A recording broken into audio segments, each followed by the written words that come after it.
Let's do a design deep dive into Princess Grace of Monaco's wedding dress. This is from a costume designer's perspective, so I'm also going to sprinkle in a little bit of like old Hollywood history and gossip for you. But in general, this is touted as being like one of the most iconic wedding designs. And here's why it works, okay? You have this beautiful bell shape of the skirt with the train, because you have to remember she's a princess now. The cathedral veil, which works on this because it cascades down the back and marries into the skirt. It's not fighting the skirt at all. We're having this discussion because I did analyze the Bezos wedding gown from a perspective of a costume designer, and it was just so over-designed and none of the elements work together. Whereas in this dress, you can see how all of the elements work to please the eye. Again, like the bell shape of the skirt is not overwhelming her at all. It fits her frame perfectly. This is a moment too where if you want a cathedral veil, you have to think about how that veil talks to the rest of your dress. If the length of the cathedral veil fights with the shape of the skirt, it's just never gonna work. Also, because she's a princess, a cathedral veil is like the perfect choice. And again, you see how it cascades down into the skirt and it marries with the skirt perfectly. Now, the bodice of the dress also is beautiful because the lace is consistent. It is all one kind of lace. It's not piecemeal to highlight parts of the body. It doesn't have this ombre effect, which in some instances can make the arms look wider than they are, depending on how it's placed on the body. But this overall lace is absolutely divine. Grace Kelly has a beautifully long neck, and so the neckline of the dress helps accentuate that. And this is one of my favorite elements of the dress, is the blusher in front of the face that has this beautiful lace trim that literally it feels like it talks to the lace underneath, and it creates this beautiful cape-like effect.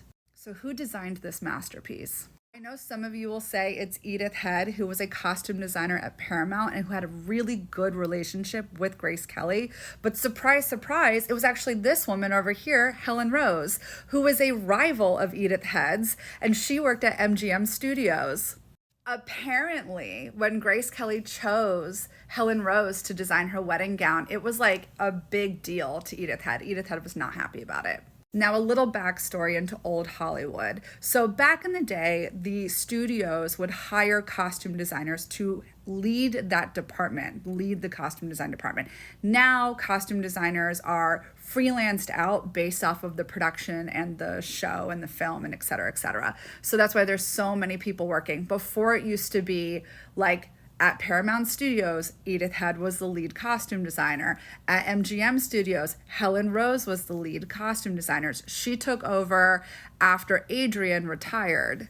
So like these two had a really great rival career. So when Edith Head designed this for Grace Kelly in 1955 for To Catch a Thief, Helen Rose was out here designing this for Grace Kelly in 1956 in High Society. So you see the parallels, it's so good. So it could have been through their work on High Society that Grace Kelly was like, actually, Helen Rose, you're gonna design my wedding gown. And Helen Rose, boy, did you design a stunning wedding gown. I just love this sketch. This gown was designed for Grace Kelly's wedding in 1956. And then in 1958, Edith Head designed this wedding gown for the movie Houseboat.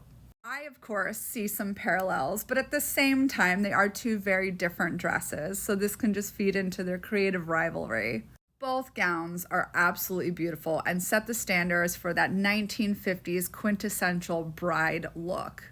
So when you ask me, tell me about Princess Grace of Monaco's wedding dress, instead, thanks for letting me tell you about two iconic costume designers that absolutely changed the face of fashion and shaped what we deem glamorous. Like, these two women, their careers are absolutely phenomenal. And if y'all want me to deep dive even further into them and like their supposed rivalry, I will happily do that. I love me some good old Hollywood tea. And thanks for letting me tell you why I love the Princess Grace of Monaco's wedding dress so much. It's not just how beautifully and thoughtfully designed it is, because also, wait, look at this cathedral veil, just like the cascades.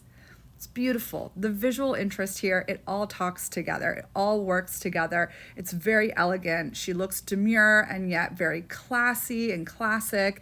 And it really set the standards for wedding trends of the time. And thanks for letting me tell you why I love it. Not just for the design, but for also like the hot tea behind the scenes between those two costume designers.